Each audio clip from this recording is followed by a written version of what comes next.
What's up? What's up, everybody? What's going on? Having some technical difficulties. Happy Saturday to you all. Hope you can hear me here on this video stream.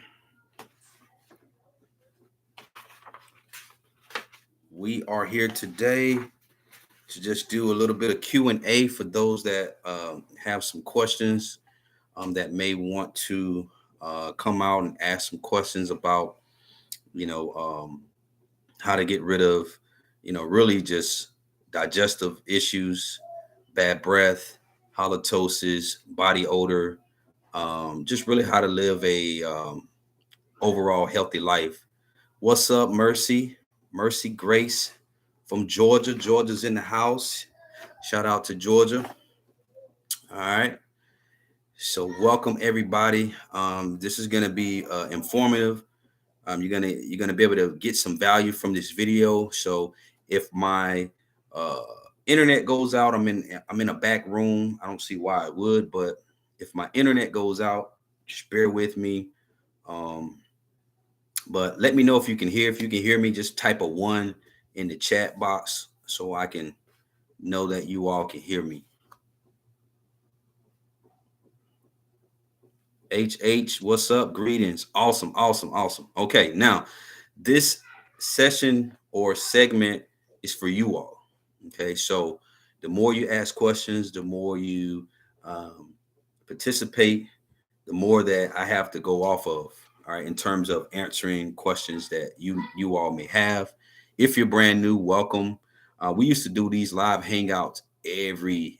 I used to do it multiple times during the week, and I used to do it every Saturday. This was maybe like a couple of years ago. We used to do live hangouts every Saturday at 11, and we used to have a really good turnout.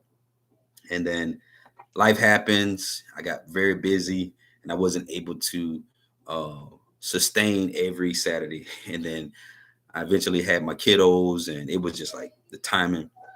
So anyway, I like to do these, um, you know, periodically just to engage with everyone and to just kind of check in with you to see how things are going. No matter if it's one person, five people, 30, however many we have on here. Hey, I'm going to give you guys the same amount of value and attention as if it was thousands of people on here. So welcome.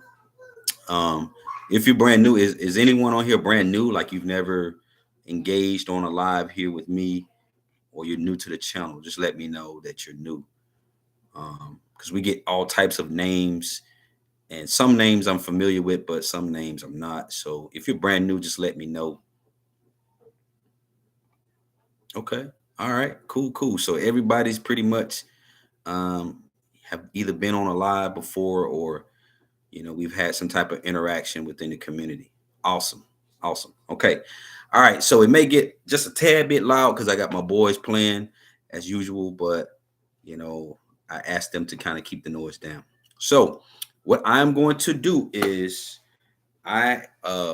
if you all have any questions, I'm going to allow you all to just throw your questions out here. Um, throw them out here on me. If it's a question that I don't know, I can possibly get back to you. Just email me. I'm going to go ahead and drop my email in the chat so you guys can write it down if you need to. You know, um, get back to me. Maybe it may be a question or something that you have that you just embarrassed to say openly. One thing I can say is we have an awesome community. Those of you probably know that everybody's very supportive of what we do, and there's nothing that I haven't heard. There's nothing that I haven't probably seen. So I just want you guys to know that, like, the more you guys engage and interact, you're actually helping the next person that may have had that same question, or they may have had that thought or concern, and they're just really afraid to say something, or maybe I don't know, just kind of they may have felt stuck. So a lot of times, you all help others get unstuck. All right, so I'm gonna put my email for those of you that do not have it. It's breath solution with McNeely at gmail.com. That's the best email that you can uh, reach out to me. for questions or whatever you may have. All right, so let's get going. So anyone has any questions, and again, you know, we can talk about anything from relationships. We can talk about intimacy. We can talk about. We've pretty much talked about a lot of these different things on different segments. We can talk about, the hygiene issue, breath, body odors, whatever you all want to talk about. Um, whether it be embarrassment. Um, I mean, we're all. I'm an open book, and I'm here for you all. So, whoever wants to take the floor first, you can. If it gets a little quiet or whatever, then I'll move forward with some information that I would like to share today, something of value. Um, but yeah, so you guys have the floor. Anybody, feel free to jump out with any questions that you may have, any concerns, anything that you're unclear on. Um, it can even be information that you've tried or that you've experienced, and you're seeing a measure of success. So let me know. I'll just give you guys the floor to ask any questions that you may have. And then if no one has any questions, then I'll just kind of jump in and share some things that I'm actually learning.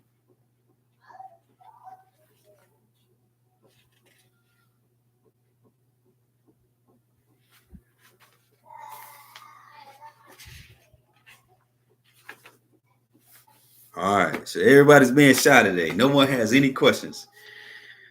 Okay. All right. Wow. Well, I'll give you time to kind of think about some questions or thoughts and things like that you may have.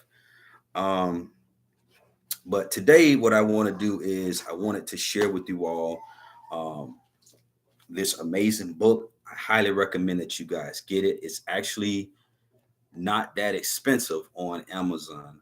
I did a video maybe like a week and a half, 2 weeks ago about this book called The Four Blood Types and Four Diets: Eat Right for Your Life, or Eat Right for Your Type, by Dr. Peter Adamato. He was the one that actually did a study.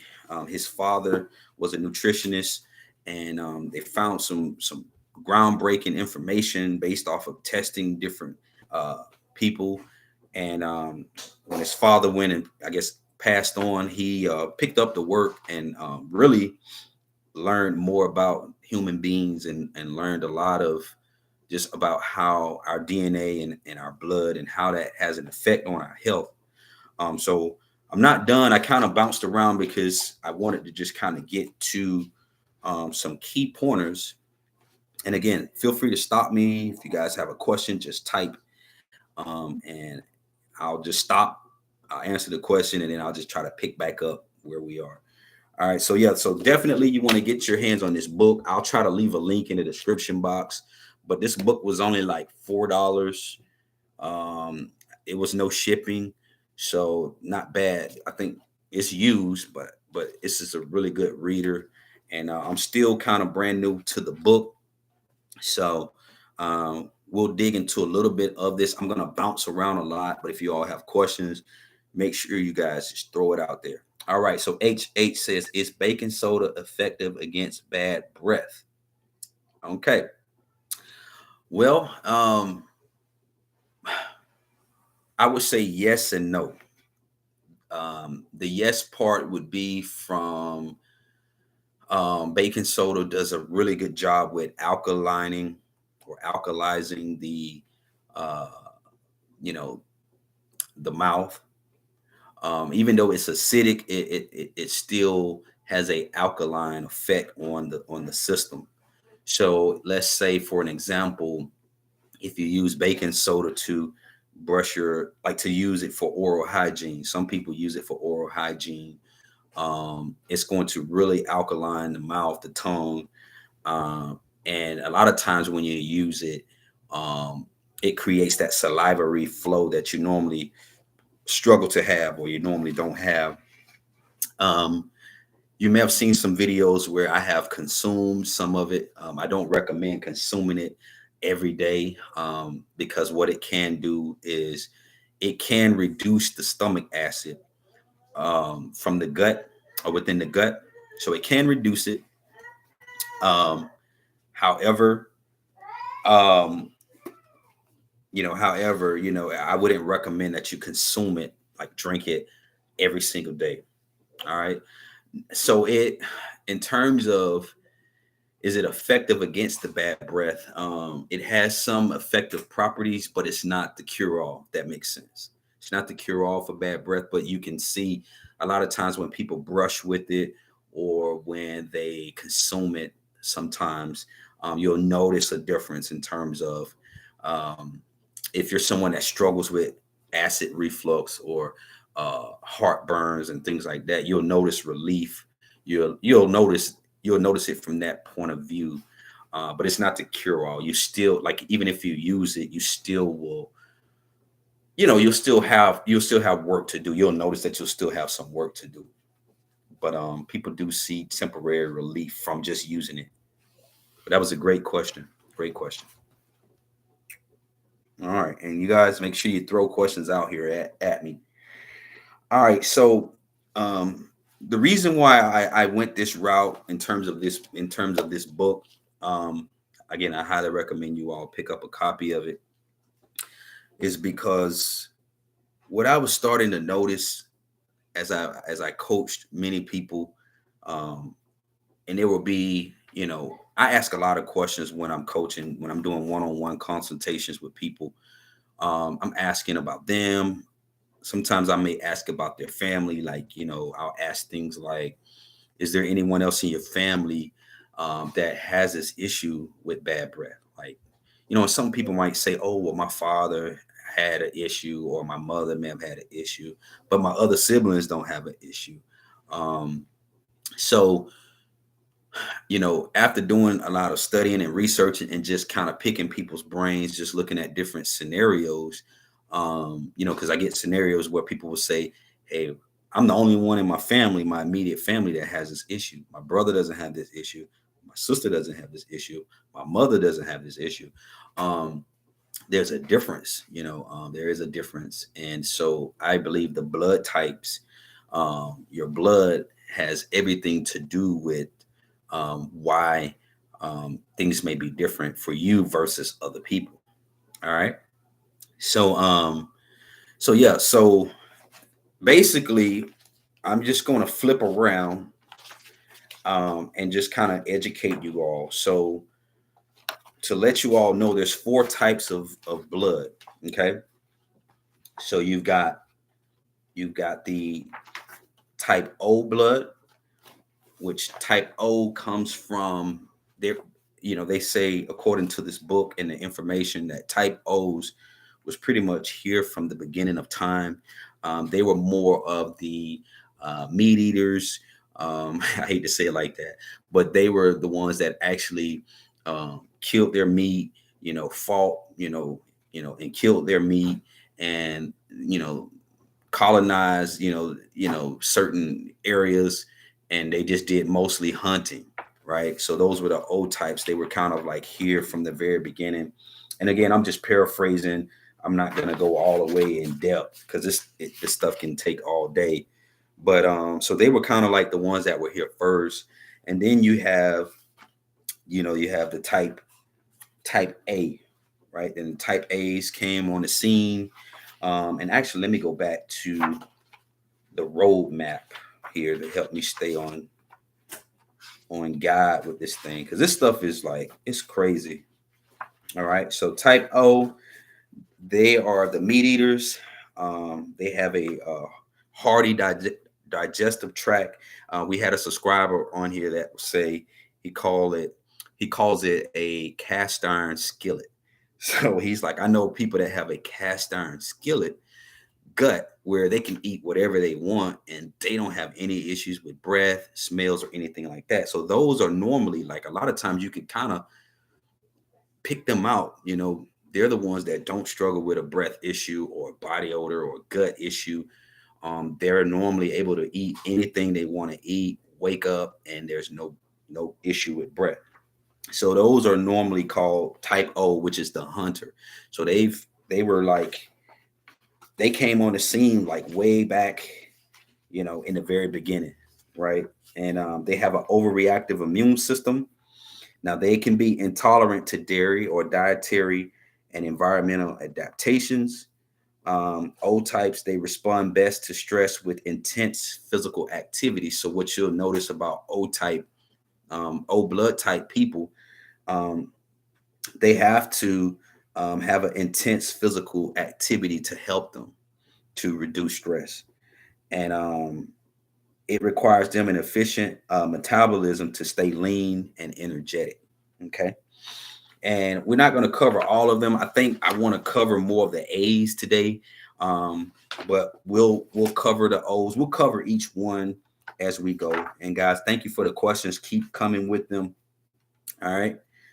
So you've got the A's, you got the O's, you have the B type blood types, and then you have the AB blood types. AB are they're kind of like the rare um, uh, people. Not a lot of people have an AB blood type, but I highly recommend you all when you go to your doctor to get a physical or a yearly checkup to have them your doctor do a blood test so you can know what your blood type is. If you already know what your blood type is, then you definitely want to take heed to the information in this book. Okay. Now, we're going to talk about the A's. What I believe is the people who are A type, who has A type blood, they are the ones that struggle the most with digestive issues. And the more digestive issues that you have, the higher chances um, you are to have just messed up gut dysfunction, gut issues. All right. So the blood type A, they are the first vegetarian. They have a sensitive digestive tract. Okay, so I am a blood type A. I found that out. Um, I am a blood type A. You have A positive and A negative, but I'm a blood type A. I do need to get tested to see if I'm a positive or a negative, but I do know because I've donated blood that I am a A. All right. So type A's have a sensitive digestive tract. They have a tolerant immune system. They adapt well to settled dietary and environmental conditions. Type A's, they respond best to stress with calm and action. So in other words, type A's do well with calm and exercises, things like meditation, listening to smooth music and relaxing, deep breathing and meditation, maybe yoga. Um, it is said that type A's recover better with that type of uh, exercise. All right. It also, it requires, a particular diet for type A's to stay lean and productive. All right. So I'm just going to kind of paraphrase real quick. Any questions so far with this information? I don't want to lose you guys. Any questions? All right. Just by this information that I'm reading out right now, does does anybody on here feel like they know what their blood type is right now, just based off of just this little information? Do you feel like you know what your blood type probably is? Just let me know in the chat. Put a A, put a B, put a O, or put a AB.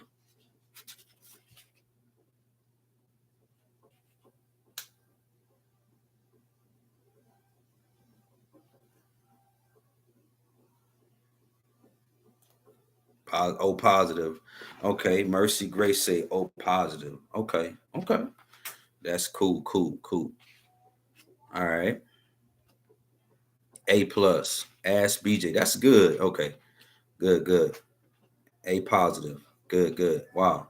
Okay. So it seems like some of you already know what your blood type is. So that's a very good thing. But for others, you just have no clue. Kind of like me. I didn't have any clue until not too long ago.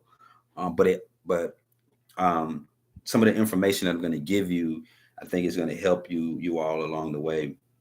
All right, so it says type A's flourish on a vegetarian diet.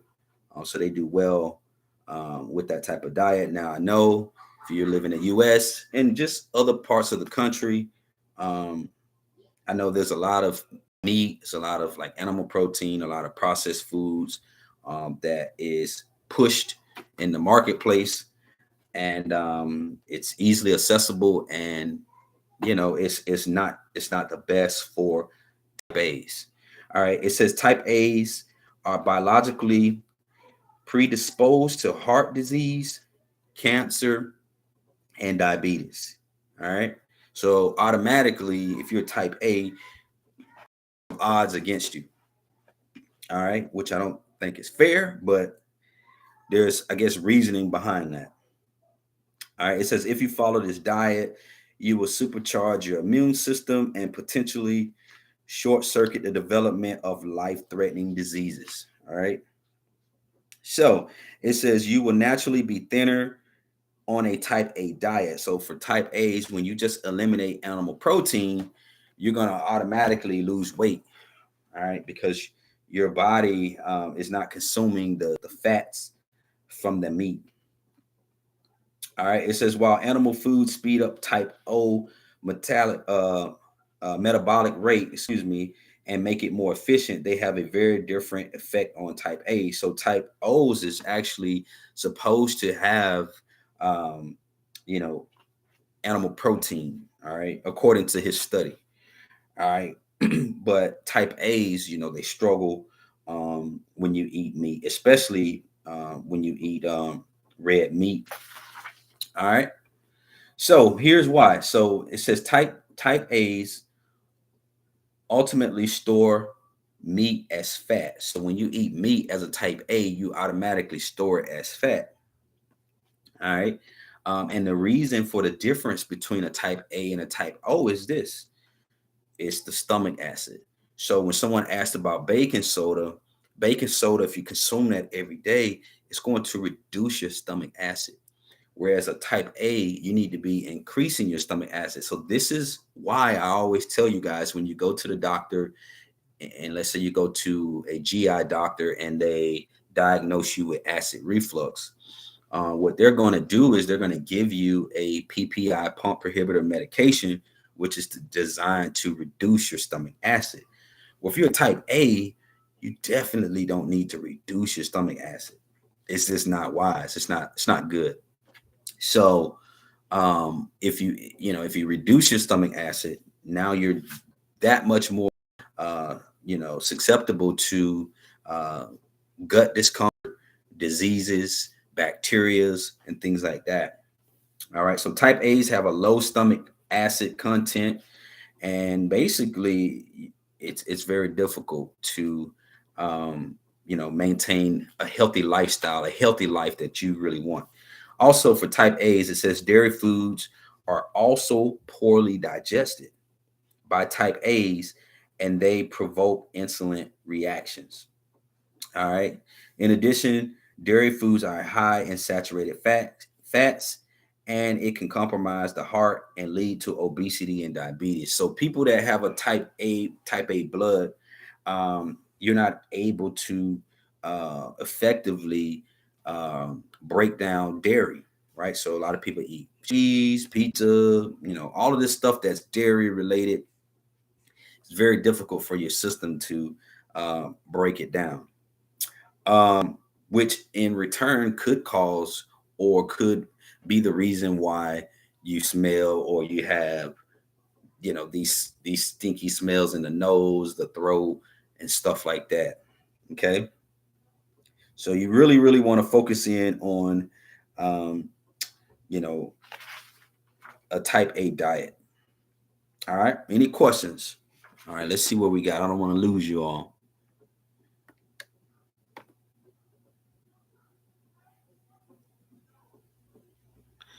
um Nafia, you've been battling. Okay. What do you think?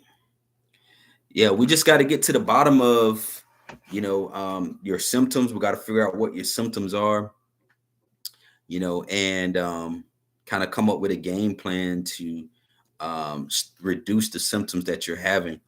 Because anytime you're having breath issue or a body odor issue, there's warning signs that you may not be aware of, right? Things like, you may break out over your face. I do consultations with people, and sometimes they have, acne real bad, where their face breaks out, their fatigue. It can be like, you get tired extremely fast after you eat. It can be things like you have diarrhea. It can be things like you have a white coating on the tongue that just doesn't go away.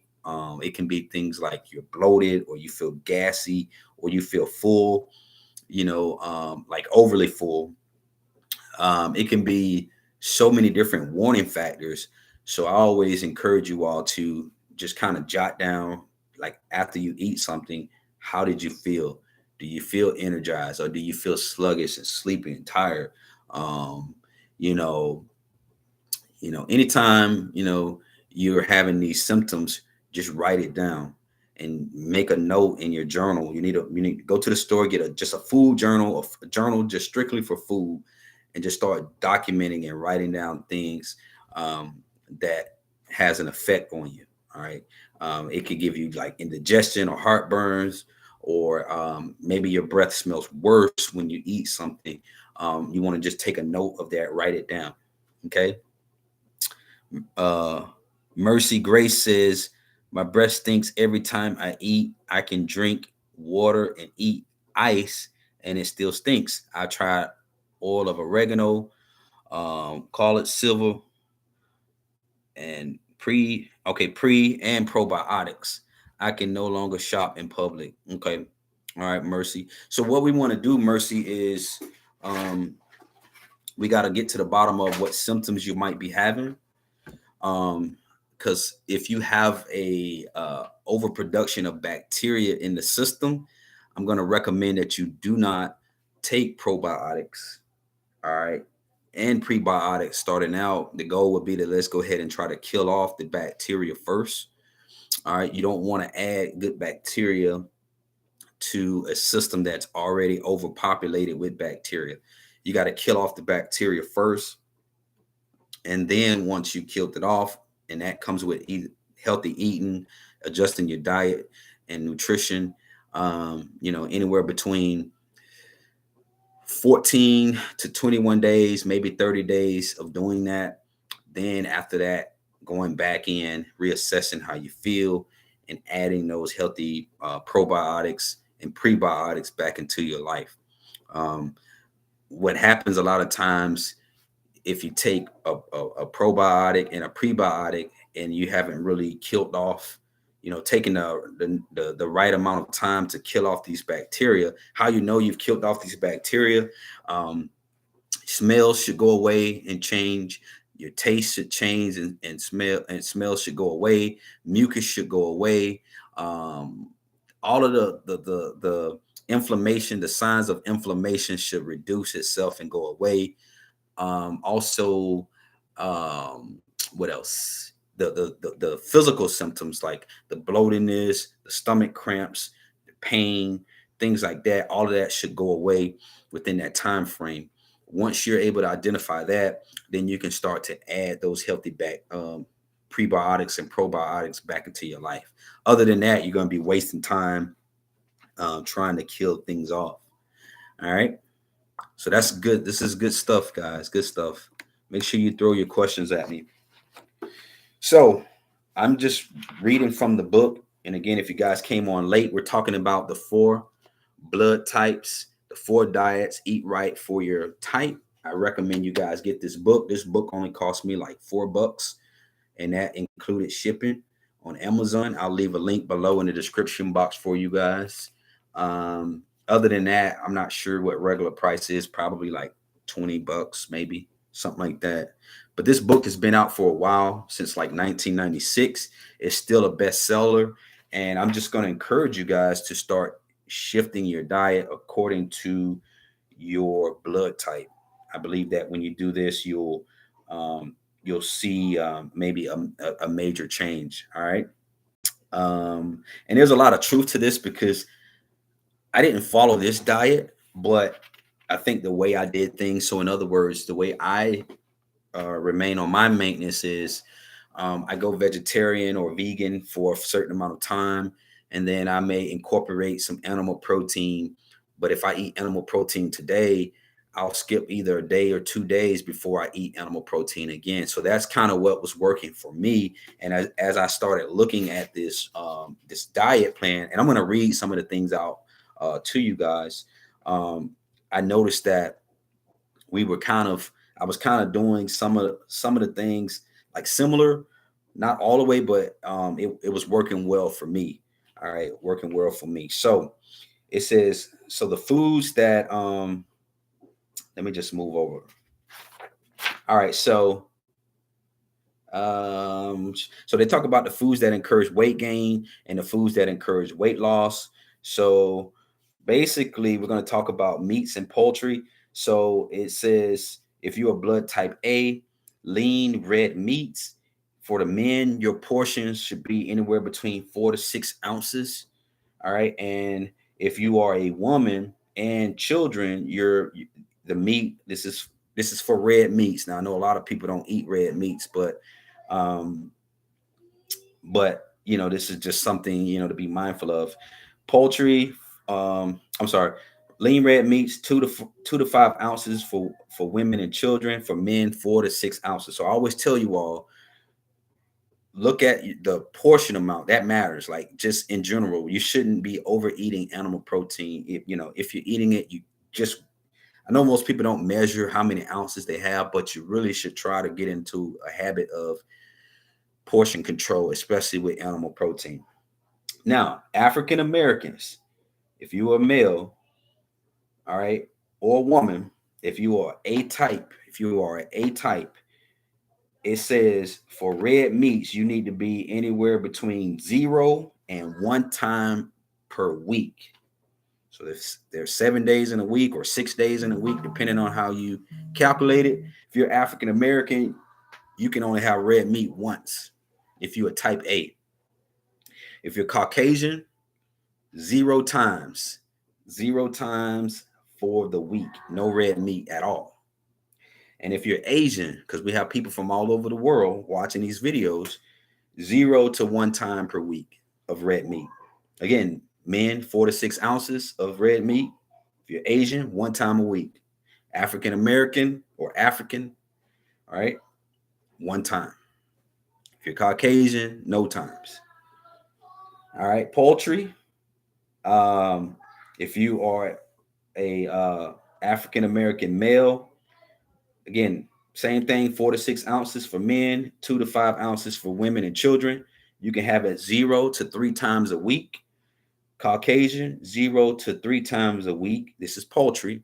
And if you're Asian, you can have it 1 to 4 times per week. All right. All right. Any questions?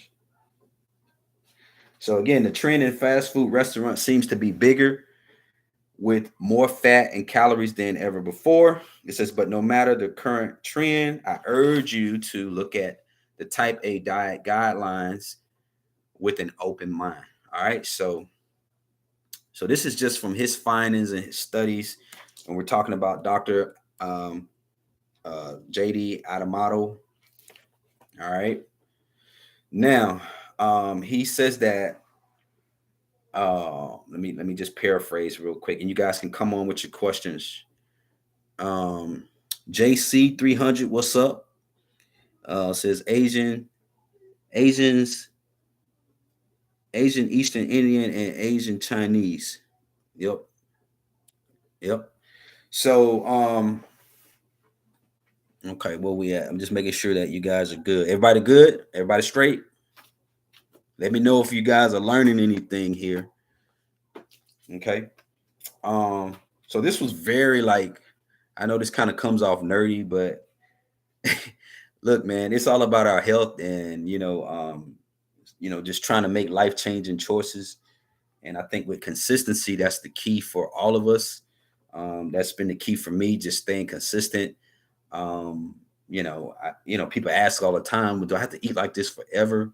I just say, hey, eating the way you've been eating hasn't been working for you. So we've got to really make the necessary adjustments. You can't continue to do the same thing expecting a different result. That means that's called insanity. So a lot of us have been insane trying to figure out this problem. How do we adjust our smells? How do we smell better? How can we live our life of freedom and just doing the things we want to do? It's gonna take from coming from within, like us just really staying the course. All right. Now they have these are the things it says to avoid. So if you're a type A, which a lot of people that have gut issues are type A, um, it says you need to avoid bacon, you need to avoid beef, beef ground or ground beef, buffalo. I don't think I've ever had buffalo before. Duck. I haven't. I don't eat duck, but I've had duck. It's been a long time. Goose. You want to avoid ham. So for all of you ham lovers during the holiday time, Thanksgiving, says you want to avoid ham. You want to avoid lamb, liver, mutton, um, partridge. I'm not sure what that is. I don't know if I'm saying it right. Quail. Never had quail. I've only heard about quail in the Bible. Veal, rabbit, pork, and he has some other listings in here. So it says you just want to avoid these foods. It says that type A's can eat seafood in a modest quantities, 3 or 4 times a week, but they should avoid whitefish. All right, such as sole and flounder. Oh man, flounder is a popular fish. Um, Man, I like flounder actually. I like flounder. Dang, that's crazy, man. I like flounder. It says that they contain a lectin that can irritate a type A digestive tract. I never knew that. I never knew that. And my wife actually got me on flounder because I used to always get not tilapia. I used to always get the white fish. It was a little fishy a little bit, but she used to always get the flounder. And I'm like, why is she always getting the flounder? And then when I tried the flounder, it was just very like, man, it was very like meaty. Like it was a lot of like meat on the fish, and it wasn't fishy. So, there's still some things that I'm gonna have to give up if I want to reach optimum success. A very very healthy digestive system. Are y'all with me out there? Let me know if you're with me. Type a one in there. I don't want to lose you guys.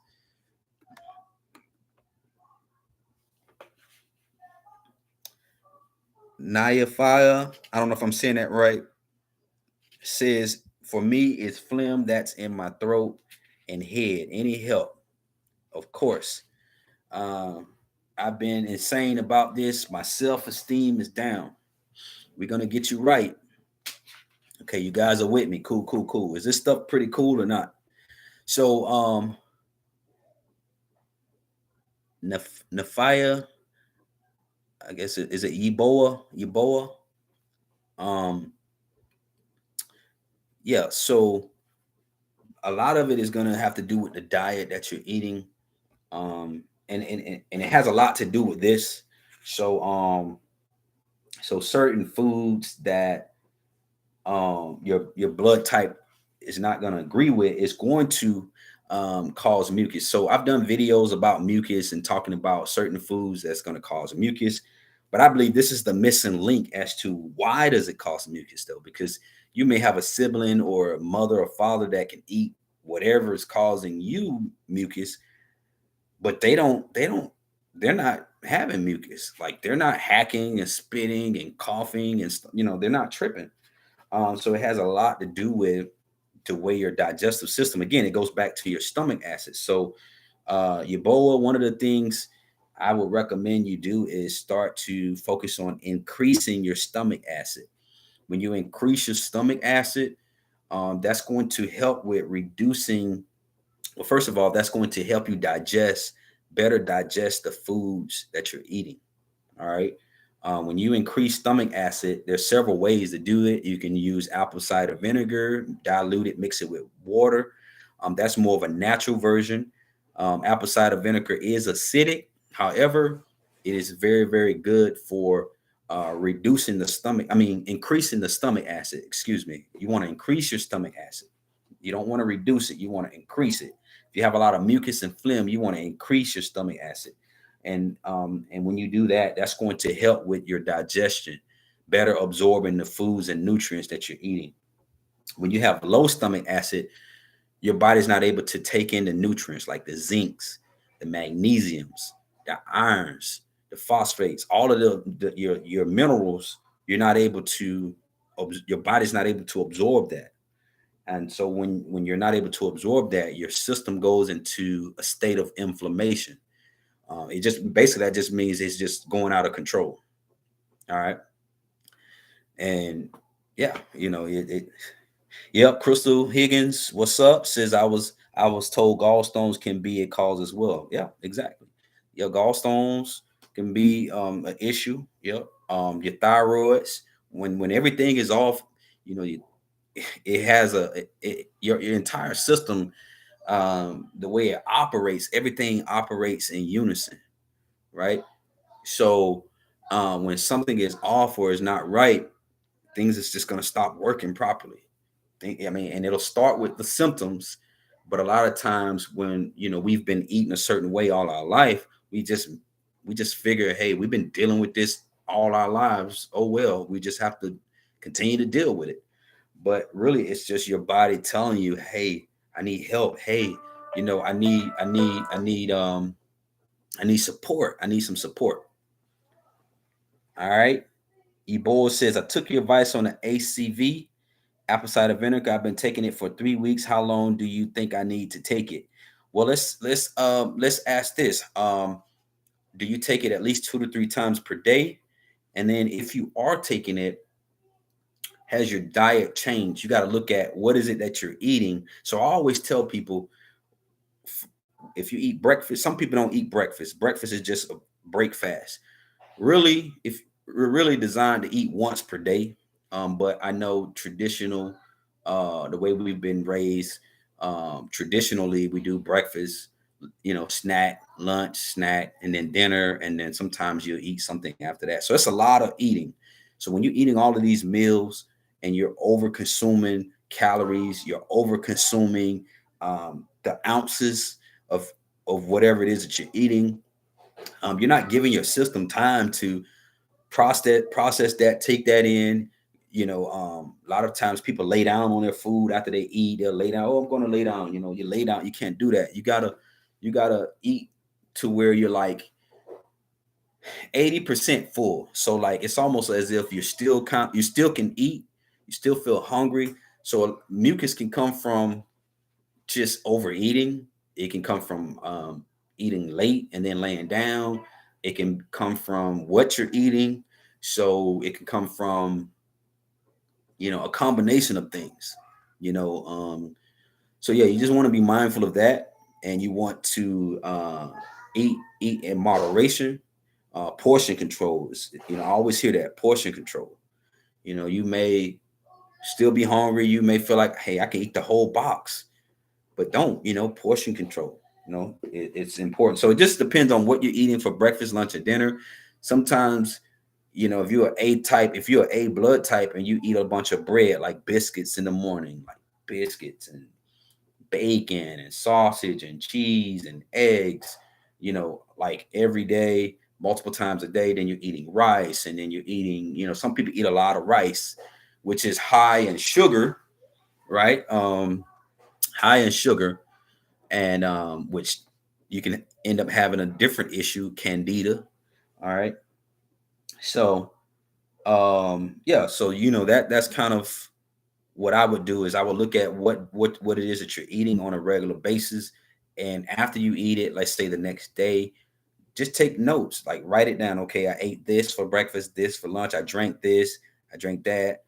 Yeah, you drink the apple cider vinegar, but if you're overly consuming these other foods, the apple cider vinegar is you know, it's almost like a supplement to help aid. But if you're not making the necessary changes, you're not going to see the maximum effectiveness of the apple cider vinegar working, if that makes sense. So it's almost like what's another example of, okay, I'll use an example for weight loss. Let's say you're taking a weight loss pill and it's designed to help with shredding you or shred body fat. But let's say you go over your calories for each day, but you're still taking the pill saying, well, hopefully the pill will help with still allowing me to lose weight.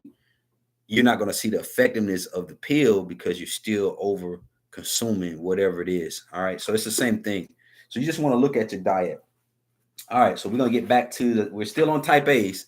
So highly beneficial. So these are some of the seafood that should be, it says seafood should be baked, broiled, or porched. So I guess that's kind of like stewed. I don't really stew um my food, like my seafood, but it's, it's still healthy.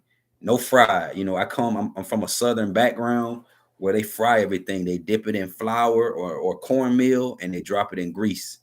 So if you are going to have seafood, it's better if it's basically porch broiled or baked. All right. So to achieve its full nutritional value. All right, so what's highly beneficial? You got codfish, grouper, mackerel, monkfish, sea trout. Some of this stuff I haven't tried. Salmon. All right, trout, rainbow, red snapper. I've had that before. The Jamaican culture, they make a red snapper called escovitch. Um, where they put like the different herbs and the vegetables and the onions and all that stuff, drizzled with some vinegar sauce over it. It's very good. Um, Snail, I never tried it. Perch, yellow, whitefish, silver perch, and uh, and let's see, I think rainbow. I think I said that already. So these are the ones that's highly beneficial for a an A type blood type. Okay. All right. Now, what's neutral? And I guess what it means by neutral, it just means that it doesn't really provide any beneficial benefits for your system, for your gut. So I guess this is mahi mahi. I've had that before. Ocean perch, pike, porgy, snapper, yellowtail. Okay, the white perch, weak fish, swordfish, sea bass, shark. Never had shark. Um, and abalone. Never had that. I don't know if I'm saying that right. Abalone. So these are the ones that's neutral. So these are the neutral seafood. So if you're into that, these types of fish, the albacore tuna, man, I like tuna. I guess it's okay. It's neutral, meaning it's not going to hurt you to have it. Now, let's go to the chart because I'm not sure if we did it. So, again, the portions for everyone is 4 to 6 ounces. Okay, hold on. Getting beside myself. All right, 4 to 6 ounces. African American, for African American, 0 to 3 times a day or per week. If you're Caucasian, 1 to 4 times per week, so you can have a little bit more. And if you're Asian, anywhere from 1 to 4 times per week. So if you are African, they're suggesting 0 to 3 times per week on your seafood intake. Okay. So anything over that, I guess it may be considered overeating. All right. Now, things to avoid in terms of seafood. Uh, you've got catfish, that's a bottom feeder.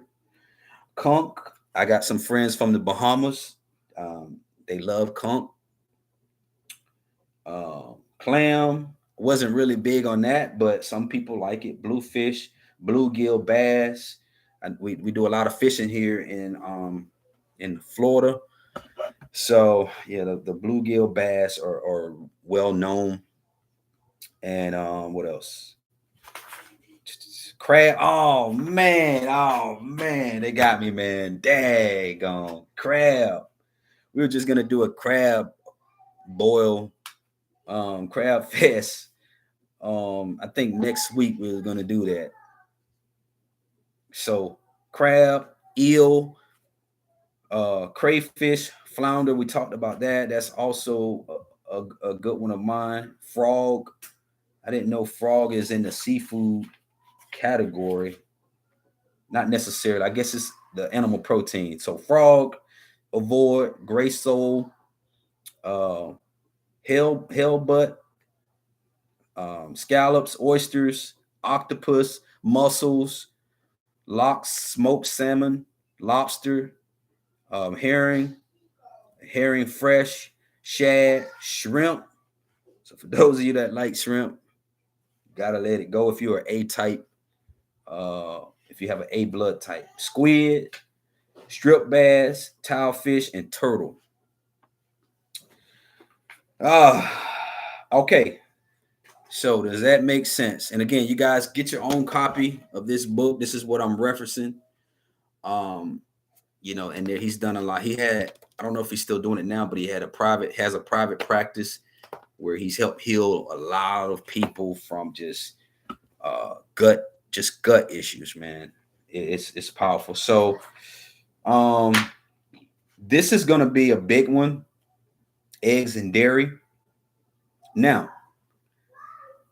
if you're a type A, it says that we're going to talk about eggs, cheeses, yogurt, and milk because these are all the big food groups that a lot of people talk about. So it says type A's can tolerate small amounts of fermented dairy products, but they should avoid anything with whole milk and also limit egg consumption to occasional organically grown eggs. Again, I talked about that. Like if you are gonna eat, well, not really eggs, but if whatever foods you eat, try to make sure that they are organic based. All right, so we're on course, we're on track. So you want to avoid anything made with whole milk and limit your egg consumption and occasionally um, organically grown eggs.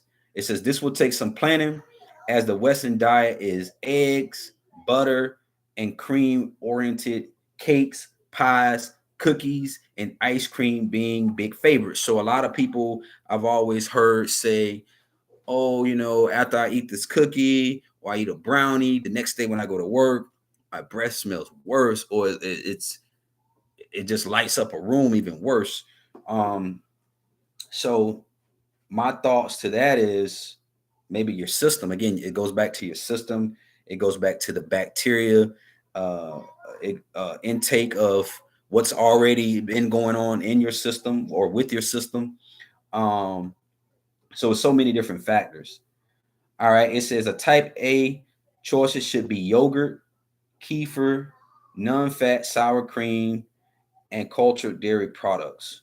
Raw goat's milk is good. It's a good substitute for whole milk. All right. And it says, of course, soy milk and soy cheeses are excellent substitutes. So these are basically supposedly are good options for type A, systems, digestive system. Check this out. It says most dairy products are not digestible for type A's. So if you're a person that like ice cream, again, cookies, pies, cake, and if you're a type A, you're gonna struggle. You're gonna struggle. It says most dairy products are not digestible for type A's for the simple reason that a type A blood creates antibodies, all right, to the primary sugar in whole milk. All right. So basically, when that happens, um, you're gonna really your system is going to create an antibody.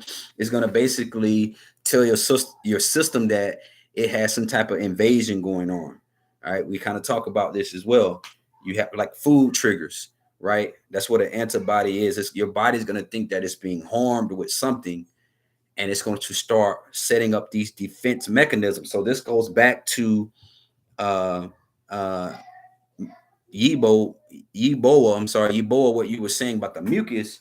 Your system is creating an antibody, which that is one reason why you create an overproduction of mucus, because your system is thinking that, okay, it's being invaded with something. But really all it is that your system is basically trying to reject whatever it is that you're intaking. All right. So if you are a type A, all right, if you're a type A allergy sufferer or you are experiencing respiratory problems, be aware that dairy products greatly increase the amount of mucus you secrete. It's right there. All right. All right. Give me 1 second, y'all. Hold on.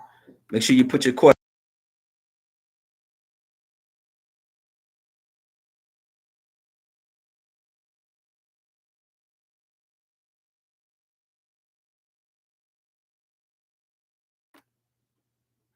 All right. All right. I'm back, guys. I had to get on the boards real quick. All right. So, however, too much mucus can be harmful since various bacteria tend to live off it. This is powerful, y'all. So those bacteria feed off of the mucus. So, mucus, you got to, as your diet changes, like when people asked about my story, well, how long did it take you to get rid of bad breath? How long did it take you to do this? I just changed my diet and I started, it doesn't have to take long, but it was like within like 7 days, I started noticing a difference in like 4 days, 3 to 4 days. I started noticing a difference.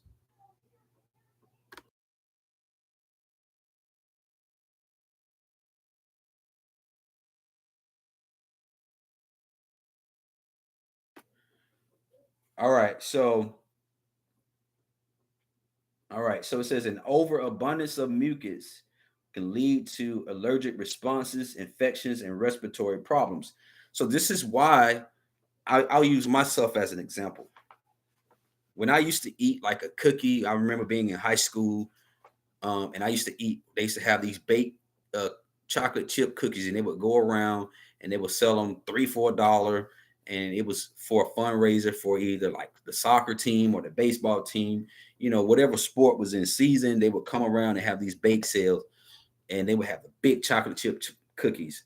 They were $3, $4, and I would be sitting in class, and I'll get my dollar out, man, and they had them in a little plastic little paper, just slide it down, and I had it down to a T where I knew that when they were freshly baked, they would just it would just fall off lightly with a little crunch on the edges, and I can still remember it to this day, and I would just they just melt in my mouth, just man, it was so good. Like they were warm, they would come around, and I was in physics class.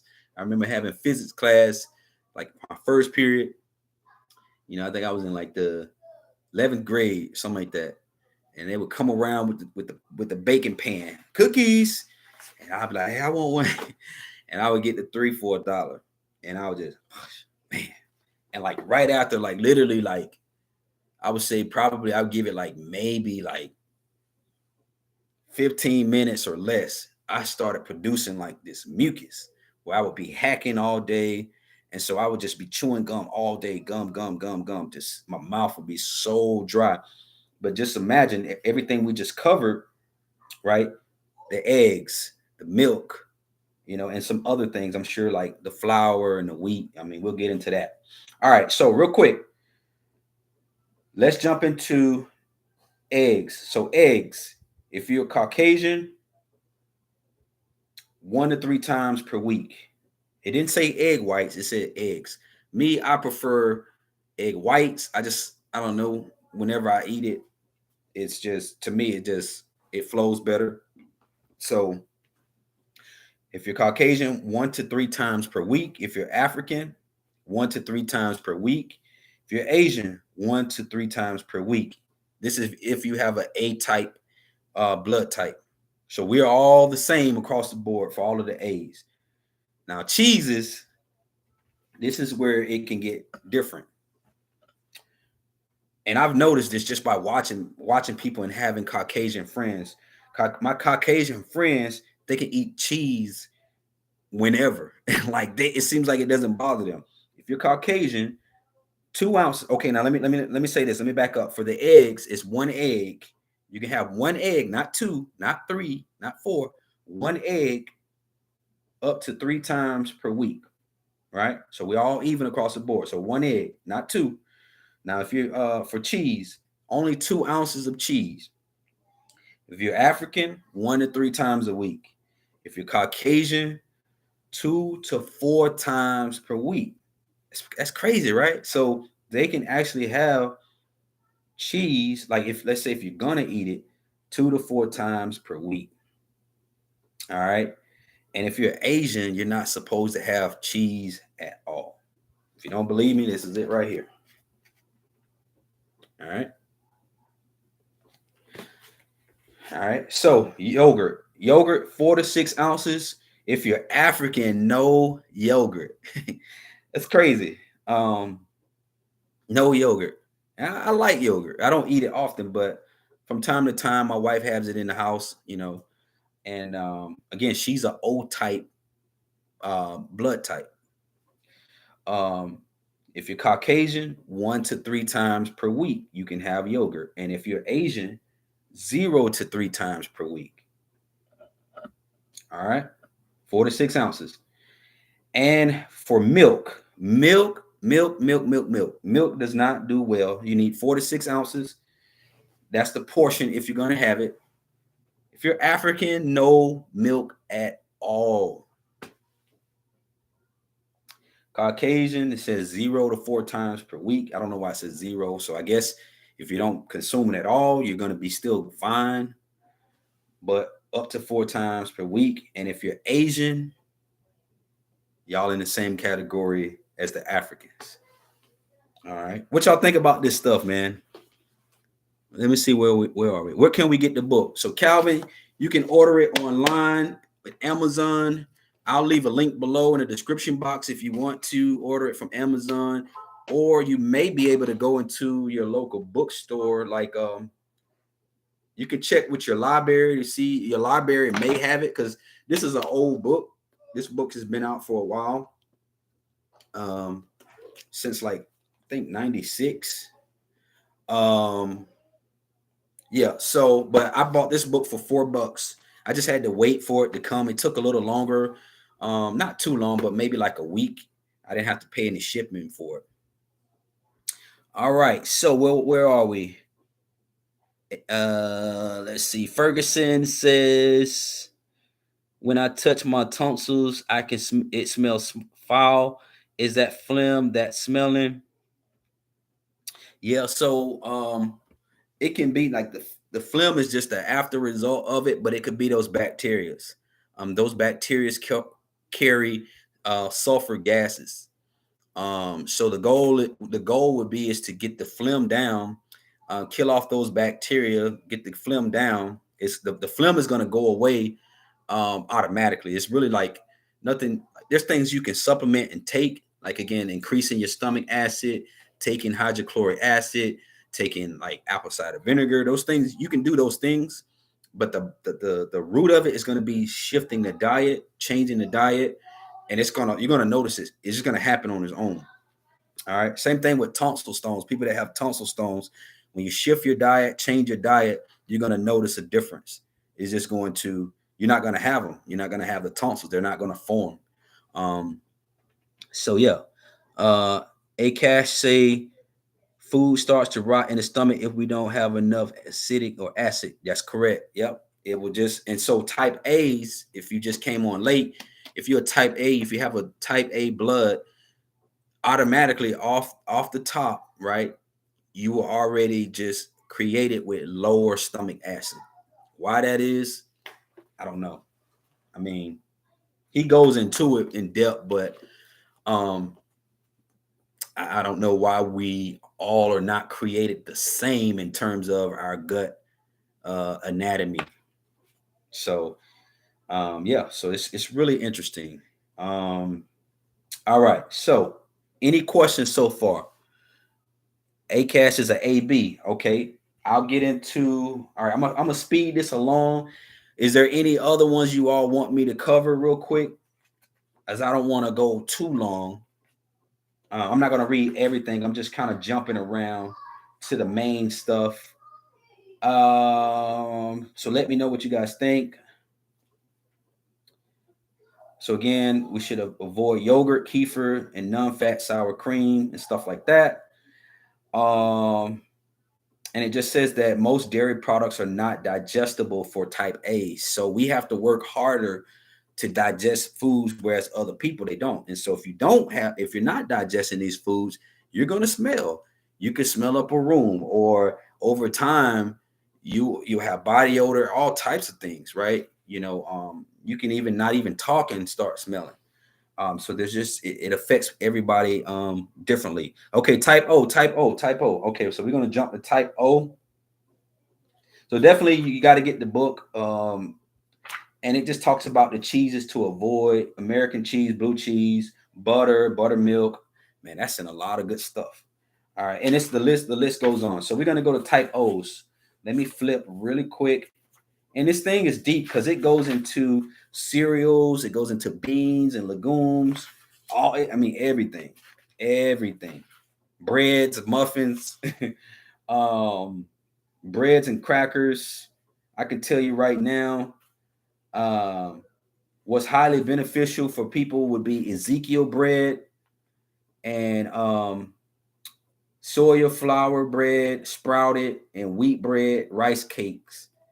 All right, these are all beneficial. Okay. All right, so let me move on. And also, in terms of noodles, well, hold on, let me go. Okay, grains and pasta, real quick. And I'm just jumping around.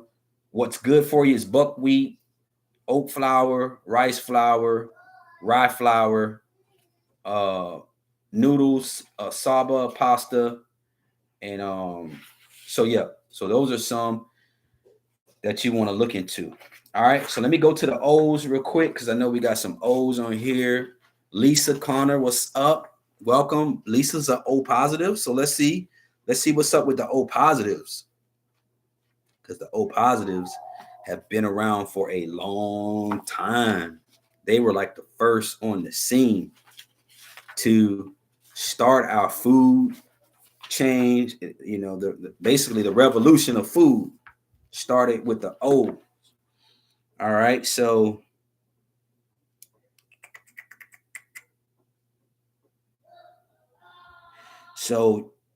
the O's came on the scene around 40,000 BC. So O is for O. All right, O is for O, and you all were the first. Basically, let me read this. So it says, um, the migration of the human race began with the O's,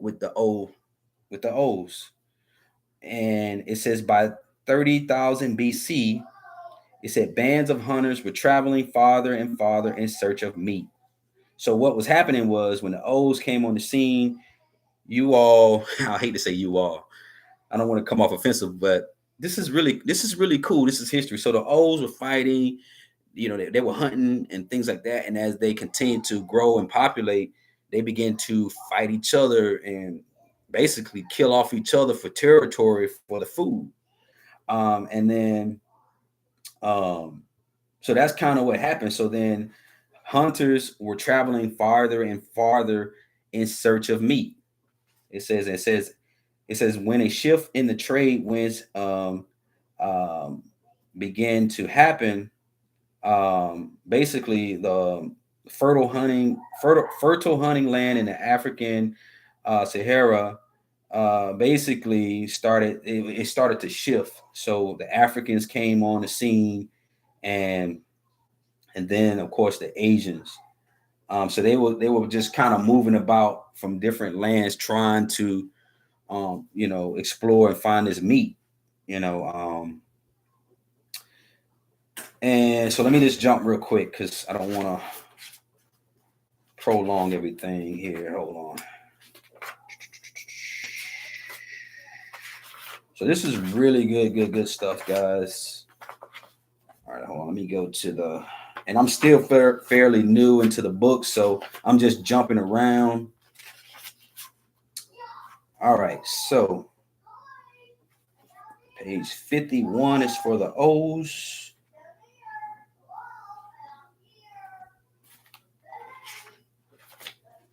All right, so the O's.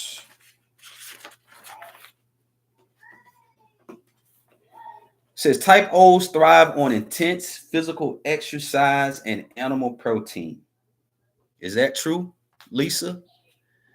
Um, I guess sometimes with O's, from my understanding, my wife is a O, so she'll feel like she needs to run or do something physically to reduce stress and to just really get like a grip on her, just her mental and like so she, she often says, man, I need to do this, or I need to do something physical, or hey, I want to take like some type of kickboxing. Like she'll say this, like, and I'm like, really?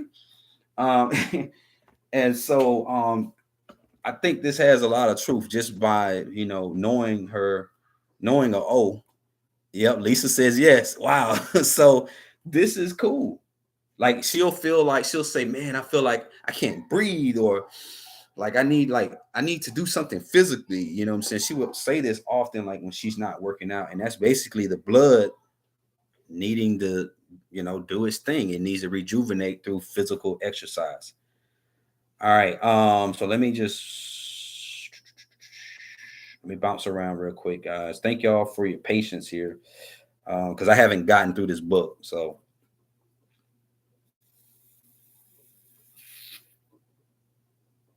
okay, so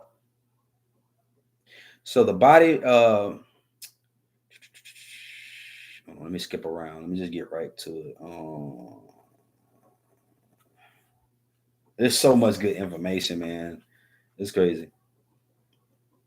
All right, so it says you will lose weight initially on the old diet by restricting your consumption of grains, breads, legumes, and beans. And it says the leading factor in weight gain for type O's is the gluten found in wheat. All right, so the wheat products are, I guess, a killer for O types. You can put on a lot of weight with just eating that. It says eating gluten is like putting the wrong kind of octane in your car. Instead of fueling the engine, it clogs the works. And see, I teach, this part in terms of gluten, but that's across the board. But there may be some other blood types that do well with gluten. But yeah, O's, it really causes them some problems. Okay, so for O's, certain beans and legumes, especially lentils and kidney beans, contain lectins that deposit in your muscle tissue, making them more alkaline and less charged for physical activity. Wow. So the O's again, they thrive off of physicality, like physical activity. Those O's are physical. So y'all are some physical people. So Lisa says, I can't eat wheat or dairy products at all. I had a thyroid disease, which I take thyroid meds, which I found out it can make you lactose intolerant. Wow. Yep. Gallbladder, bowel, pancreas. Yep. Exactly. All right. So let's get back to the O's. All right. So y'all always want to know what to eat. So for the O's, foods that encourage weight gain, wheat, wheat glutens. So it interferes with your insulin efficiency and it slows your metabolism rate, basically. Corn interferes with insulin efficiency. It slows your metabolism rate. Kidney beans, navy beans, lentils. Wow. Cabbage inhibits your thyroid hormone. So if you had some thyroid issues, um, cabbage is going to cause you problems for O's. Brussels sprouts is going to cause you problems. Cauliflower is going to cause you problems. Mustard greens is going to cause you problems. It inhibits your thyroid hormone or your thyroid production. Now, foods that encourage weight gain. All right. Kelp, it contains iodine. It increases your thyroid hormone production. Seafood contains iodine. It increases your thyroid hormone production. Iodized salt, same thing. Liver, B vitamin source aids in efficient metabolism. Red meat aids in efficient metabolism. Kale, spinach, and broccoli aids in efficient metabolism. It says it is preferable that you obtain your iodine from sources such as seafood and kelp, as sodium can contribute to high blood pressure and water retention. All right, so for the O's, it says the portion recommendations are merely guidelines that can help refine your diet according to ancestral propensities. All right, hold on. Let me make sure y'all can hear this. All right, it says eat lean beef, lamb, turkey, chicken, or the recommended fish as often as you wish. Oh man, the A's is not having it, man. The A's is not happy with that. Oh man. Okay.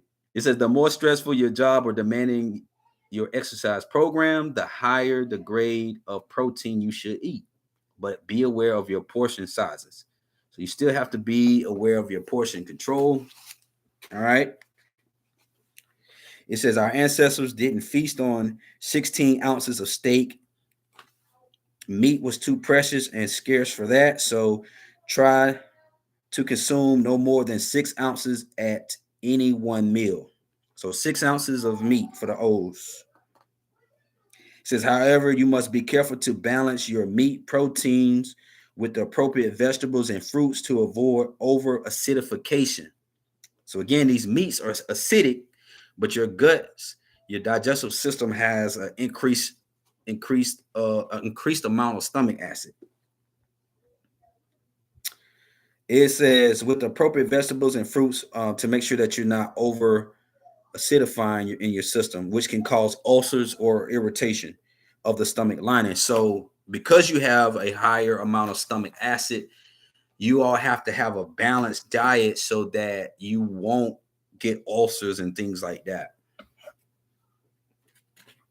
All right.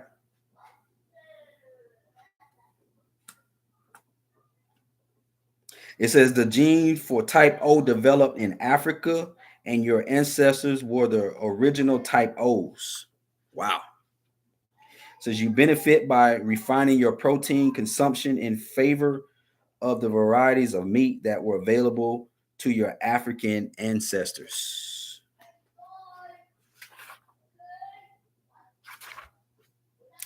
So, what's highly beneficial to the type O's? Beef, beef ground or ground beef, buffalo, heart, lamb, liver, mutton, veal, and bison, I guess it is. What's neutral that it basically doesn't really provide any benefit to you is chicken, Cornish hens, duck, turkey, quail, rabbit, um, peasant, or something like that. I don't know. I've never seen that. It says to avoid for type O's bacon, goose, ham, and pork. So you all don't have a lot of things to avoid like that. Let me go here. It says to avoid catfish, conch, octopus, lox, or smoked salmon, herring, and barracuda. Man, barracuda. Wow. What's highly beneficial for all of you? Well, let me go to the ounces real quick. So all right, lean red meats, because I know that's where you guys are really trying to get at. So the lean red meats, if you're African, you can eat this for men 4 to 6 ounces, women 2 to 5 ounces, African 5 to 7 times per week, Caucasian 4 to 6 times a week, and if you're Asian, 3 to 5 times a week. This is for the O's. So the difference between the O's and the A's, as you saw, I think it's like maybe it's like night and day, man. Poultry, 4 to 6 ounces for men, 2 to 5 ounces for women and children.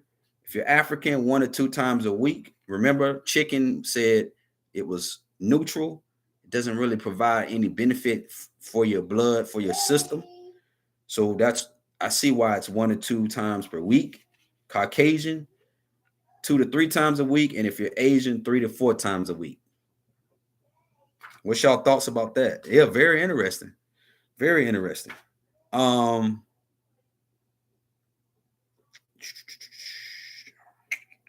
right.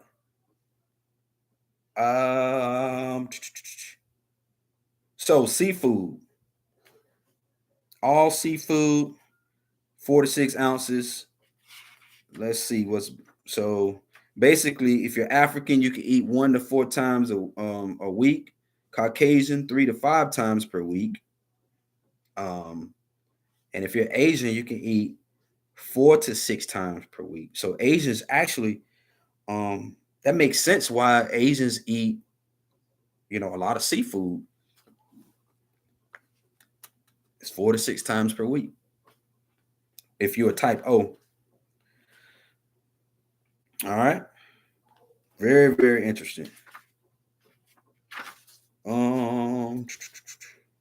Now let's look at the dairy and eggs. And I know I'm jumping around. We got people falling off. I guess you guys are tired now. All right. So for dairy and eggs for the O's, 1 egg, right? So if you're O, if you're African, 0 times per week.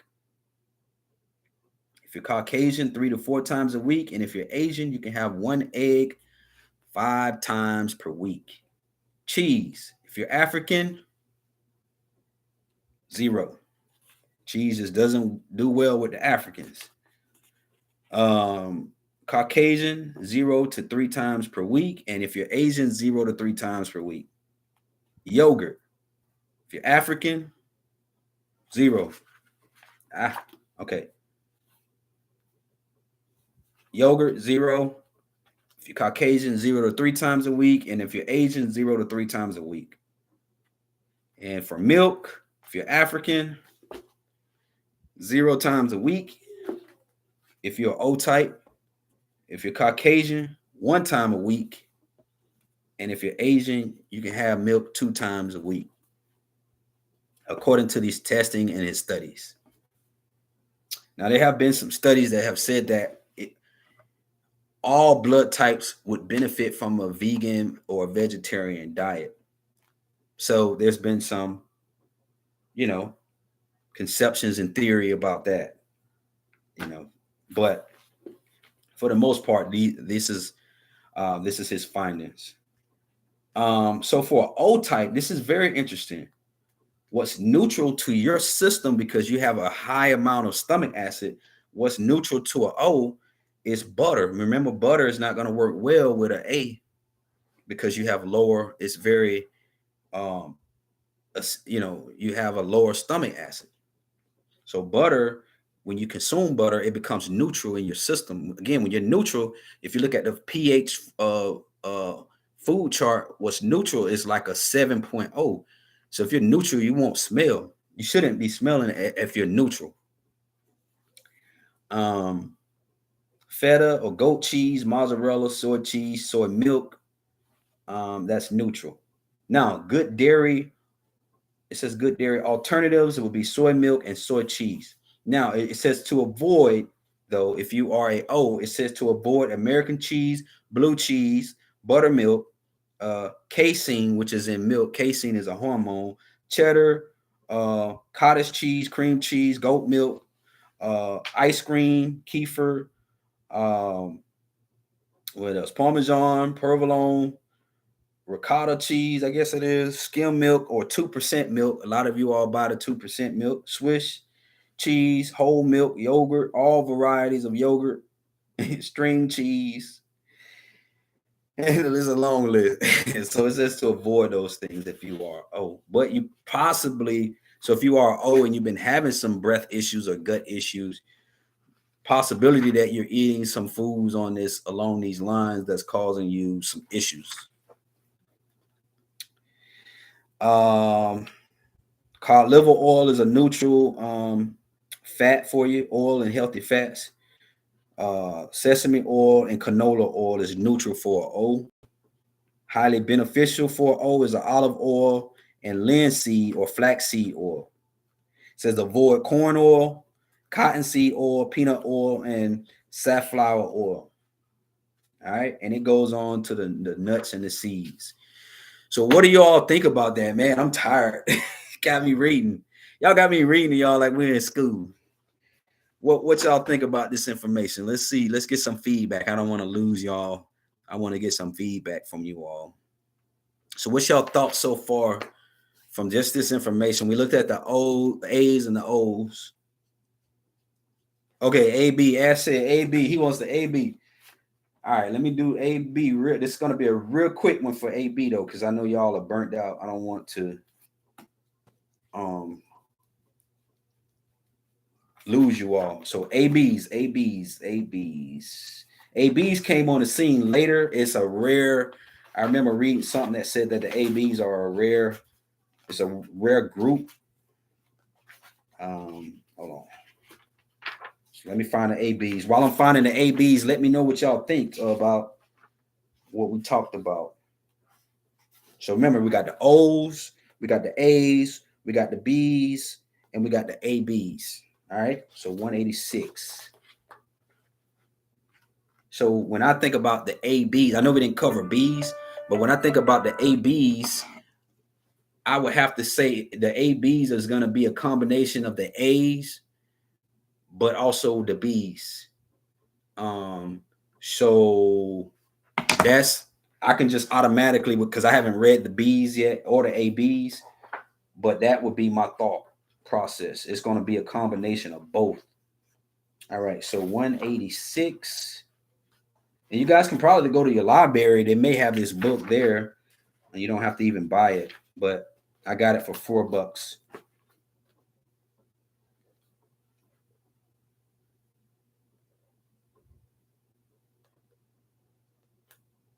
Okay. All right. So the A, so blood type. I'm just going to read a quick little glimpse of the ABs. So well, let me see if I can go back to the chart of the ABs to see when it kind of came on the scene. Type AB came on the scene 500 BC to 900 AD. Yep. So yeah, it was the last. It was the last of the last. All right. So, and this book goes into why that is and all that. Again, I'm just kind of jumping around because I haven't gotten through the book. But it says the type AB is less than 1,000 years old. It's rare. So the ABs are rare. So it's a rare 2 to 5% of the population, and it's biologically complex. It doesn't fit comfortably into any of the other categories. All right. So type AB, sometimes A like, and sometimes B like, and sometimes a fusion of both. Wow. So it's almost like it's kind of like, how would I say it? So it's kind of a confused type system. It's the best way I can put it. Like it doesn't know what it wants to do today or tomorrow, but it knows that either category, A or B, you're gonna be straight. You're gonna be good. All right, let me bounce around.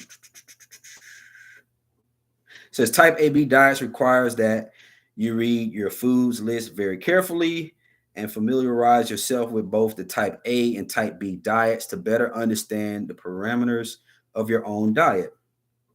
All right, so let me jump around. So type AB eats tomatoes with no discernible effect. Type ABs are often stronger and more active than the more type A's. Um, Okay, so you all are a lot stronger than just type A's. Okay.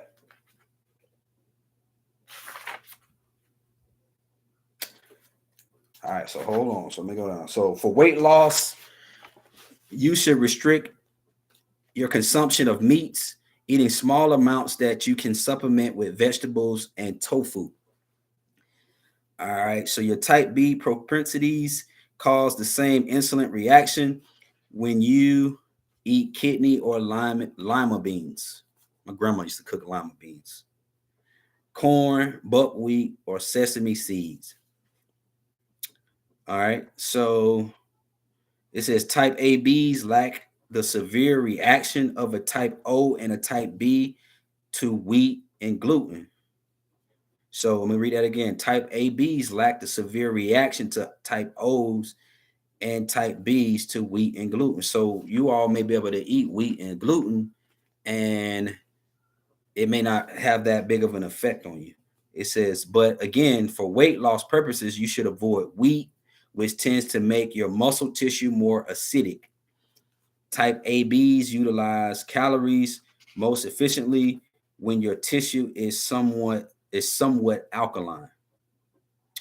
So foods that encourage weight gain for type ABs, poorly digested stored fat, as it toxic. So basically, red meat. So if you eat red meat, it's poorly digested, stored as fat. Kidney beans, lima beans, seeds, corn, buckwheat, and things like that. Foods that encourage weight loss for type ABs is tofu, seafood, dairy, green vegetables, kelp, and pineapple. All right. So meats and poultry for a AB. So lean red meats. If you are AB for men, again, 4 to 6 ounces for men, 2 to 5 ounces for women and children.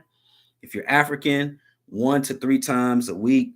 If you're Caucasian, 1 to 3 times per week, and Asian, 1 to 3 times per week. Um, if you're another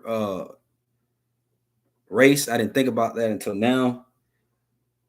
It's just going to have to be based on really just based on your blood type, which I believe that and the book goes into, you know, if if you're A or if you're O or B, like kind of what where you are in the world with things, kind of like for me, my last name is McNeely.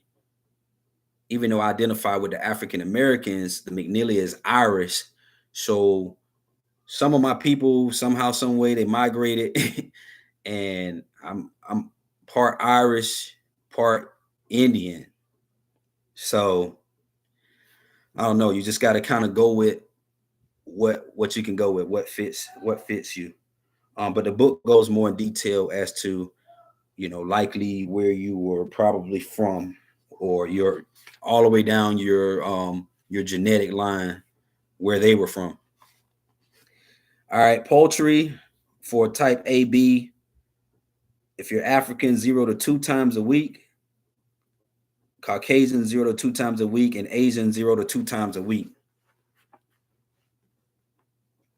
So again, type ABs borrow characteristics from both type A and type B, which I figured. So it's just depending on how your body wants to respond for that day, it identifies with the A's and the B's.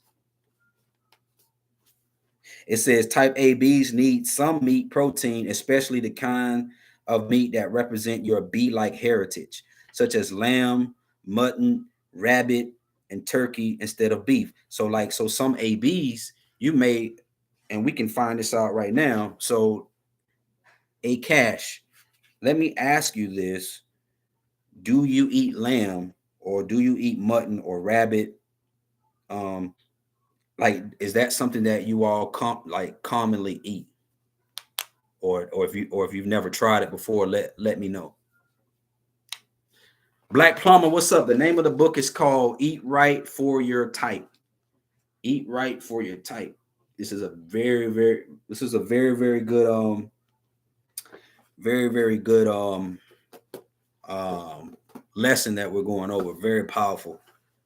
But the reason why I was asking Akash, not to put you out there, but if it's true that Akash's family eats a lot of lamb or mutton or rabbit, um, then that would mean that this falls in line with his heritage and where he's from, and like kind of like, I mean, it'll be perfect. It's crazy like how um Dr. Diatomo was able to understand that about that culture.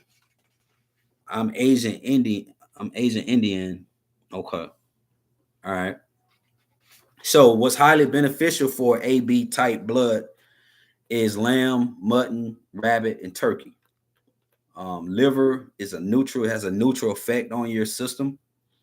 And it says for AB types to avoid bacon, beef, ground beef, buffalo, chicken, Cornish hens, duck, goose, ham, hurt, pork, veal, venison, and quail. All right. So, and as far as seafood, um,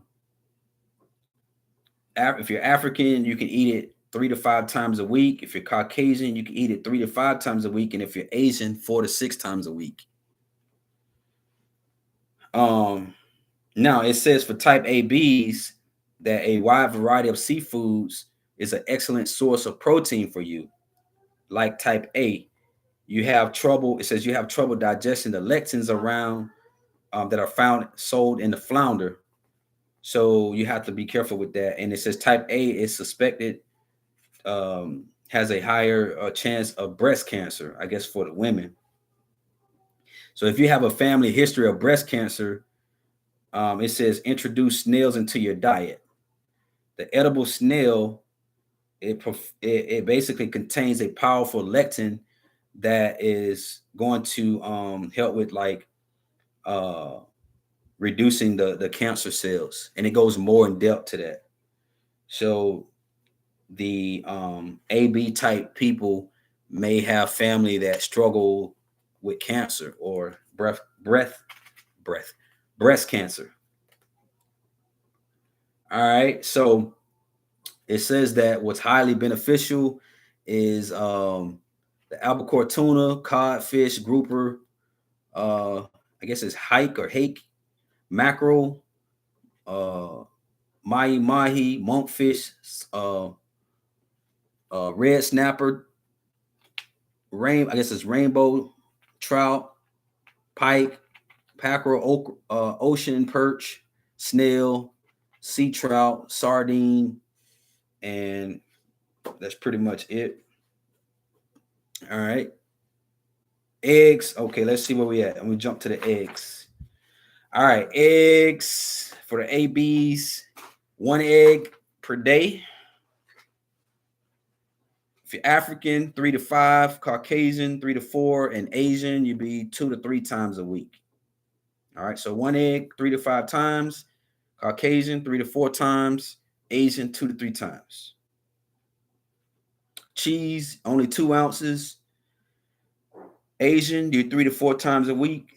Caucasian, 3 to 4 times a week. And if you're African, 2 to 3 times. Yogurt, 4 to 6 ounces. If you're African, 2 to 3 times a week. Caucasian, 3 to 4 times a week. And if you're Asian, 1 to 3 times a week. And for milk, 4 to 6 ounces. If you're a type AB, you can do 1 to 6 times a week if you're African. Wow. And Caucasian, you can do 3 to 6 times a week. And if you are Asian, 2 to 5 times a week. So it says for dairy foods, type ABs can put on the B hat. You benefit from dairy foods, especially culture and source sour protein, sour products. Yogurt, kefir, and non-fat sour cream are more easily digested. And I believe they have the downloadable version too. So if you don't want to wait on a book, you can buy the downloadable version of this and you'll be ready to go. Type A's are already They already produce a lot of mucus. So you gotta, basically understand that. It says eggs are a very good source of protein for type ABs, although they are very high in cholesterol. And type ABs, like type A's, have some susceptibility. Excuse me. They have susceptibility to heart conditions, and so yeah. So just be mindful of that. It says, however, you can eat eggs, you can increase your protein and lower your cholesterol intake by using 2 egg whites for every 1 egg yolk. So that's a tip. You can do 2 egg whites for every 1 egg yolk. All right. Anything else for that? AB. What should I eat? What should I eat to avoid odor? All right. So for that, um, in that case, if you are AB, first of all, we have to look at what symptoms you're having. If you're having gut issues, if you're bloated, depending on how often you're having the odor, what I would do is look at this, and I see that.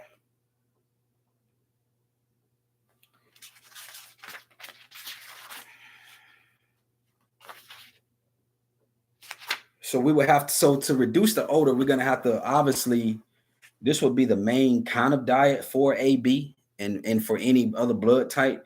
But I think you're gonna have to probably drop to a basic diet to kill off any bacteria that may be in the system.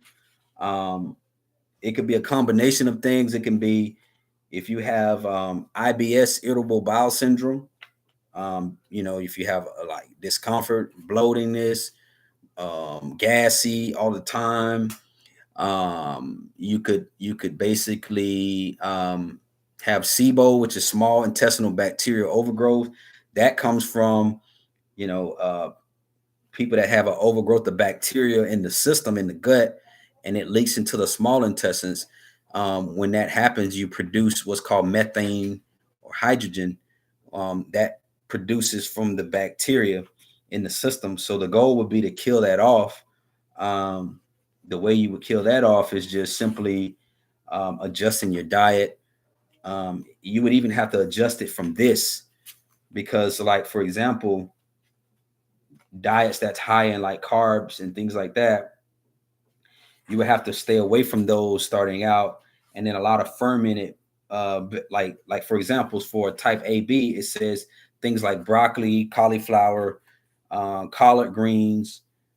These are, and it's a whole list of it, but these are some of the ones that stand out to me. It says that it's highly beneficial for someone with a type AB. But if you have SIBO, you won't be able to eat these leafy green vegetables starting out because they're gonna actually uh, make your situation worse, make your gut, your system worse. So the goal would be figuring out what symptoms you have first.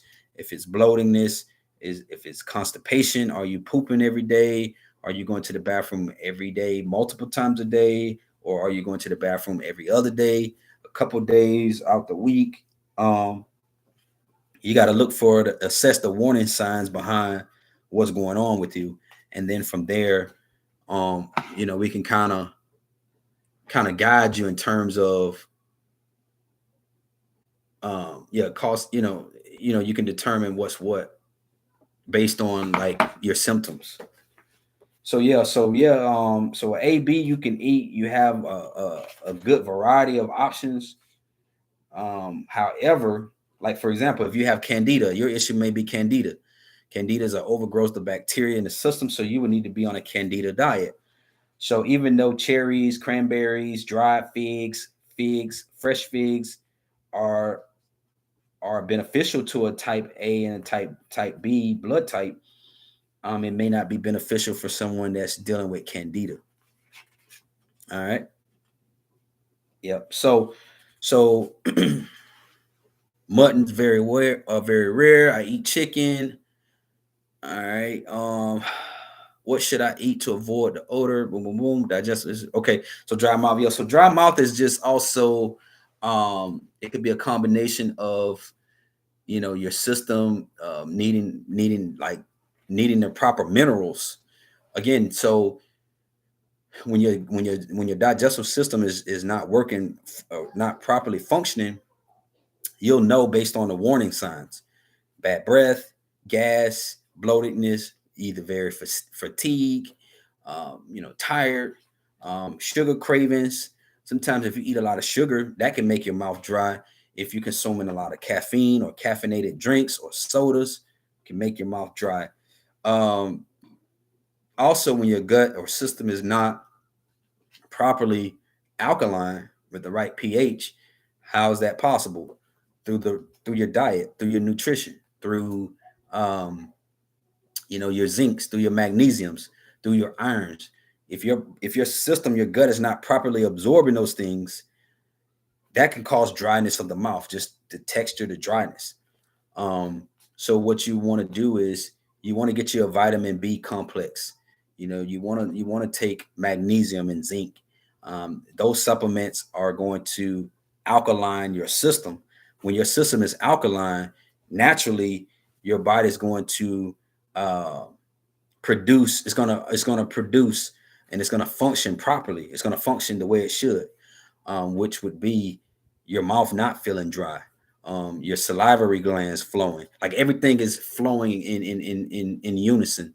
All right, everything is moving properly. All right, so I would definitely say, assessing what symptoms you're having. Like I know you say digestive issues, but it can be, you could have IBS, you could have celiac disease. Hopefully, it's not that that serious. You could have Crohn's disease. You could have it can be a combination of different things. So you could have SIBO, small intestinal bacterial overgrowth, that comes from over consuming a lot of foods. You could have leaky gut. So a lot of times I would say to treat this is going on a candida based diet, and also removing sugars from your system, and taking supplements that's high in magnesium, high in zinc, high in iron, um, while you're getting your system under control. um, and when you do that, you should notice a difference. Increase your water intake, 8 to 12 glasses of spring water or alkaline water. You should notice a difference. Reduce caffeinated drinks. That should take the dryness out. But I think the dryness really, it comes from you. If you have a gut issue, you're not absorbing the minerals from the foods that you are eating. Your body's not absorbing the minerals. When it's not absorbing the minerals, you're gonna be dry. Your mouth is gonna be dry. It's gonna be dry. It's just not gonna be it's not working properly. These are warning signs that, okay, I gotta zone in on the system. I gotta zone in on the gut. I need to provide the right nutrients to the system. And then once you work on your system, it can take you anywhere from you know uh 14 to 30 days to you know, get into a routine of things. Depending on your situation, it can take a person anywhere from uh, 60 to 90 days to fully heal a gut, right? Especially if you have, like, let's say you had H. pylori, or let's say you had SIBO, or let's say you got uh, just leaky gut. It takes the system at least 60 to 90 days, just to really get it fully moving and functioning properly, up to 6 months, depending on if you have that higher end stomach stuff. It can take up to six months for it to really heal. So that's why I always encourage people, if the doctor give you an antibiotics, which that was my case. I had got an antibiotic. I was good for like maybe a month, and then after a month, I went back to eating the same way I once ate. And I, I found myself in the same position again. So as I done more research and studied and learned some more information, it's safe to say that it can take the system a while to truly heal, to where your gut lining is starting to repair itself, to restore itself back to its normal state. All right. So, um, yeah, so that's kind of what I wanted to share with you all. Um, we still had the B type that we didn't cover, and but I just wanted to leave y'all with that information. What did y'all think about it so far? Learning some new stuff, and maybe some of you have heard of it. Eat Right for your type. Your library may have it, or you may want to order it off of Amazon if you can receive Amazon products. Um, so what do you guys think about this information? Pretty informative, right? Pretty informative. All right.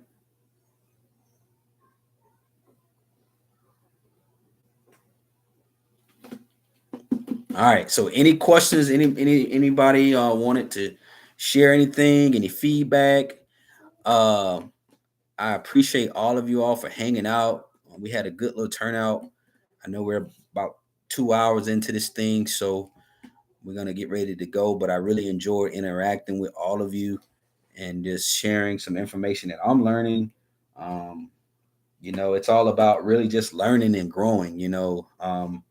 I don't know it all, but I know that you know if we just put pieces of the puzzle together, each person is going to eventually reach their success points. um Mercy says, "You're awesome. Thank you. And God bless you for sharing your knowledge." Yeah. So I ran across this book and I started doing more research, and never really thought about the blood type like that. That's the crazy part. I did focus on the diet, and I understood that certain foods would cause certain reactions, and the mucus production. I knew that it would cause the system to go into a state of inflammation, and it causes the system to form these antibodies. So some of this stuff I already knew. It kind of goes into alignment, but there's a lot of other great information that I still need to learn, that I think is going to be helpful to all of you. So definitely pick up your copy of this book, and just go through it at your leisure. And if you would like. Um, and other than that, man, if you all don't have any other questions, I'm going to let you go and enjoy your weekend. Anything else on your hearts, on your mind? Shout out to Black Plumber. Definitely go back and watch this video if you all came on late. Some great information. We left out the B types, so maybe I can do a video on the B type or something like that. A Cash say, "I hope one day I will be disease free and go out without fear. Been suffering from the past 3 years. Only 20 years old." Oh yeah, you got it. You got it, man. You got it. I believe in you. You're young. We're gonna get down to the bottom of it. If you all have additional questions, email me. Because it's and like I said, and we do have coaching. Like, if you guys need one-on-one support to help with your own, because everybody's situation is different. Like I said, I've had people you know had breakthroughs in, like, a month. I've had people 7 days, a week, 4 days. It just depends on the person and what's all going on. Um, you know, there is at-home blood test kits. Yep, yep, yep. So that's cool, guys. Yeah. So, um, or you can donate if Yep. Yep. So on Amazon, at-home blood kits. I think that's good. I think it's good to know your blood type. Truthfully, I never knew mine, so I was like, oh, the doctor appointment was going to be far out, so I just donated blood, and they told me exactly you can do that, donate blood, and it'll tell you what your blood type is. Um, And yeah, so you'll kind of know, kind of be, be guided on that part of things. But yeah, Amazon, is definitely something you could do. You can check your library if you don't want to spend any money. I'm sure they may have it, and you can, check it out, get all of the good information, and maybe start to build diets around it. But it's interesting to see, like, just by listening to people like Lisa, reading the book, and then asking Lisa, if she's agreeing to the information in this book. Like, yeah, I'm a O, and O's like to get physical. They want physical workouts. It's not saying that they are a physical person, but they like intense workouts. For them, that does well with their blood. But a type A workout may be, which I played sports and football and all of that. So I'm like, man, how, I guess I would do better with more of a meditation type workout to help me. I've never done it. So I mean, like, I never really, that was never part of my regimen. Um so yeah, you learn some new things about life and about yourself, or about your blood group, or your heritage. So I think it's powerful, y'all. This is very, very important information. Use it, apply it, and let's see how it goes. Let's see how it works for you. All right. So, any more questions before we get out of here? I enjoy all of you. I hope you all have a blessed weekend. If you need me, you guys have my email. Once this video uploads, I'll put the email in the description box, but it should be in the chat here. You just look at the chat. You can find my email if you want to reach out directly. But if not, man, I'm gonna let you all go, and we'll get out of here. Any last thoughts or questions or concerns? All right, Lisa. God bless you as well. And you all have an awesome week. And I'm here for you if you need me. And hey, I'll see you all on the next video. All right. All right. Take care.